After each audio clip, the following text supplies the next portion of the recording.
Welcome to the Board Wrap-Up Show. I'm your host, Sean Anderson, for Ponca City Public Schools, and this is the Board Wrap-Up Show for September. It's our monthly visit with Superintendent Shelley Arrott, and it was a busy September meeting for the board. It was. We had a lot of reports. A lot of reports, and you started things with the alternative education report. Exactly what is that? Okay, so Carla Streeter is our director of alternative education and also the principal at Wildcat Academy, and she usually gives a report on the audit.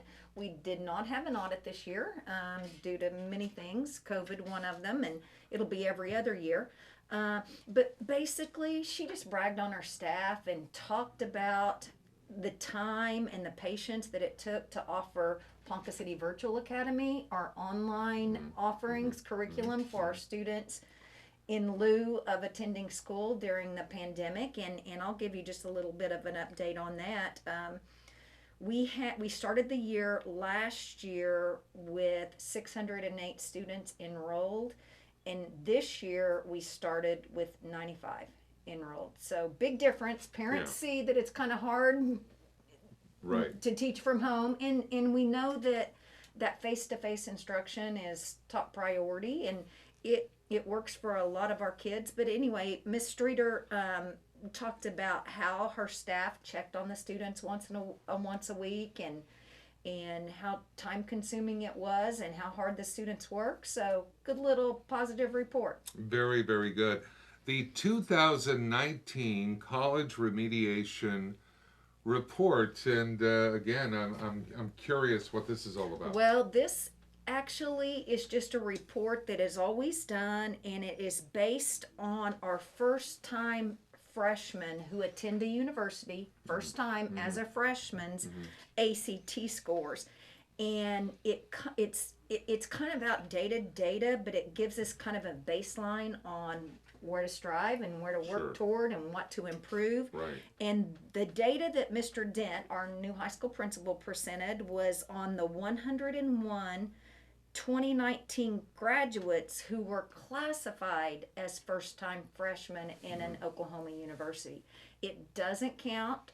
Those kids aren't considered if they were in concurrent enrollment in high school or if they went to an out-of-state university. So it's kind of dated information, and he compared it to our scores to our county school scores and our peer school scores, and we're right up there with everyone. We're ahead of the game in science, and we've got some work to do in reading. Stillwater students had lower rates of remediation who needed to take remediation courses, but if you consider that they're right there at the university, a lot of students got to do concurrent enrollment. So what we don't know is the number that was compared to. So, but what we do know, and we knew this based on our own formative data, formative assessment data, that we need to work on improving our reading scores. And 2 years ago, we implemented Reading Plus. It's a required course at the high school, and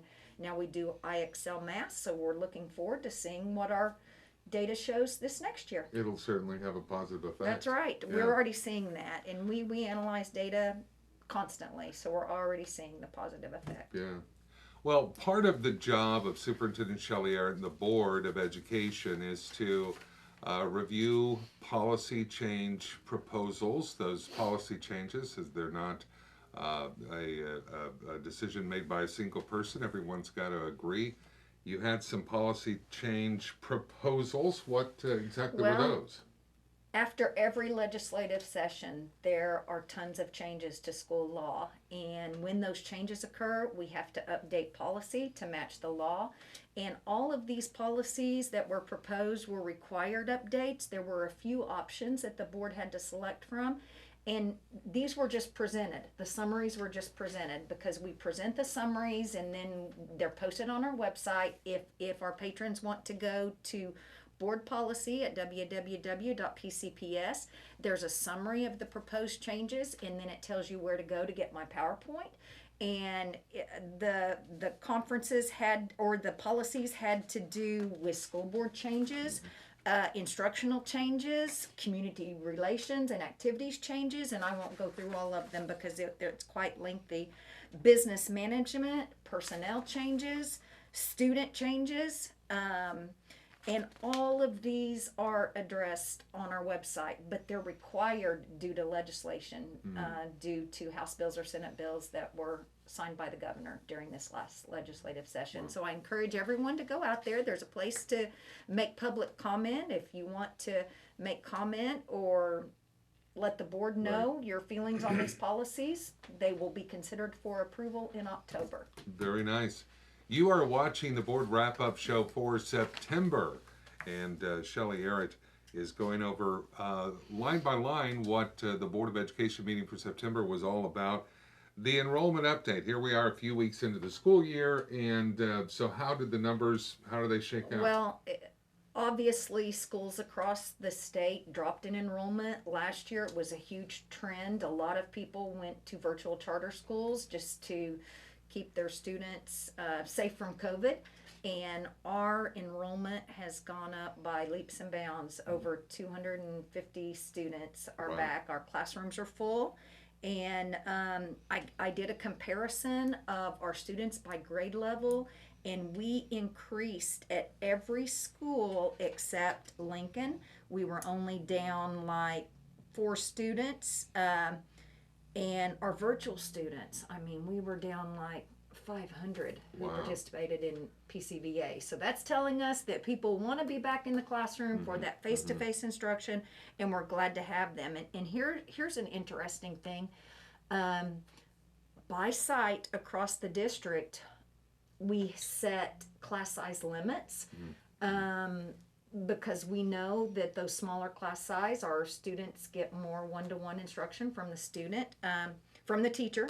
Our kindergarten is full. Literally, we have a class size of 20 set, and that's by legislation. There was some legislation in 2019 that stated once $100 million were pumped back into the state aid formula, that we would have to go to class size limits of 20 in kindergarten and first grade. And our legislators took care of us at the end of the legislative session and pumped more money into the state aid formula, which triggered the 2019 legislation. So we can only have 20 in a classroom in kindergarten and 1. However, the law allows for 9 over per site. So if we have 2 sections, we can have 20 and 20 plus 9, 49 if we hire a class size TA to split between the classes. And in kindergarten, as of this 10 seconds, well, as of the board meeting, after the board meeting, it's different. We only had 8 spots for kindergartners. We're a public school. We don't turn anyone away. And it was just a little too close for comfort for us. So we were able to hire an additional teacher. And now we have about 30 spots for kindergarten. So we're not worried about that. But kindergarten was really, really full. And what we found out was a lot of these kindergartners did not attend pre-K because pre-K is not compulsory because of the pandemic. So we had our students who were in pre-K plus the students who didn't attend pre-K come back to kindergarten. So huge numbers. We love having so many kids in school, and we adjusted and the board approved the hiring of a new kindergarten teacher. So we've got some extra spots now in kindergarten. That is an excellent update. Well, unfortunately, the enrollment numbers are not the only numbers that are up. And of course, it'd be remiss if we didn't talk about COVID and do a COVID update for Ponca City Public Schools.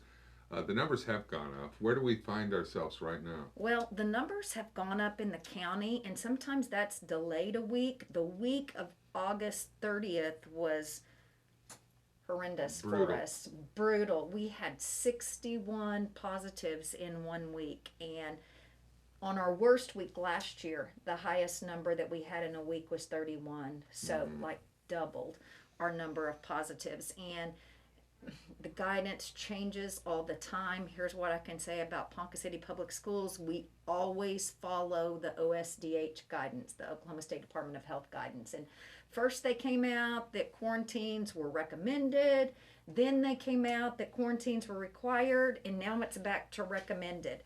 But the week of August 30th, when we had 61 positives, we had 480 students in quarantine. And our school nurse says, thank goodness we did, because there could have been huge spread since the Right. Delta variant is so communicable. But since then, we've really gone down. And I think one of the things that has made a huge impact is if a student is in the classroom and they're positive, that activates a contact tracing investigation. Our parents, thank you, have done such an amazing job. If their kids are symptomatic or if they're waiting test results, they're keeping their kids home. And we will provide distance learning, we will provide a hotspot if needed, we will provide lunches, but that keeps more kids in school and keeps spread from Yeah. occurring. Yeah. So the next week, I believe we had from 61 to 30 positives, and as of this 10 seconds, I believe we're in the teens as Yeah. of positives. And it's Friday, so unless we have Yeah. a really bad day, it's Right. going to look good this week. But we do contact tracing, inform our parents, and I think as we first got into school, people just sent their kids to school and really didn't think about it. But Sure. now everybody's working hard to control that spread. Yeah, for sure. Well, that's better news. That is great That news, is isn't it? better I'm news. It super really is. excited. Well, every Board of Education meeting, the contracts come up, and there are some general contracts that were coming up. When you say general, are we talking routine? Routine contracts, software, things like that. One thing that we have is an agreement with the Ponca City Country Club so that our golfers can practice there. And Wentz, we had an agreement with Wentz, and so we're super happy that our kids get to practice at both facilities. We did some refresh on some computers, technology at the high school, so that was over $10,000 and required it to be an agenda item. And basically, our contracts were there weren't a lot because we do a lot of that in the summer Yeah. and in August. Well, coming up October 12th, a very important bond election, and Shelley, this bond election will really change the landscape and Ponca City Public Schools in all areas, not just athletics, but throughout Every academics site will everywhere. be touched. Yeah. Academics, fine arts, athletics. And Sean, we have this amazing opportunity this year, and I hate how we got here, but it's where we are. We received a lot of federal dollars to respond to COVID, to prepare, prevent, and respond to COVID. And some of the things that we can use those federal dollars are for HVAC replacement, for ventilation. And that's always in a bond election, and you can't just say, hey, look, here's an HVAC system that we're replacing. It's not too glamorous, but I'm telling you, we put a lot of wear and tear on the 40,000 HVAC units across the district, and that's likely an exaggeration. But we can replace windows. Right. We can remodel bathrooms, and there is a lot of wear and tear on those bathrooms. Lots of kids using them. We can redo flooring. We could move our transportation. We always need new buses, new school vehicles into CARES because we're spreading out our students. Another thing that we can do with our CARES money is we can purchase playground equipment. We have never purchased playground equipment for our elementary schools. Our PTAs do the fundraising for that, and Right. we have the opportunity to do that this year with CARES because we send kids out in cohorts, and it Sure. will be a big toy and with a solid surface that's kind of cushy, like at the Gathering Place in Tulsa. So it's going to be amazing for our kids, and using those CARES dollars to leverage our needs.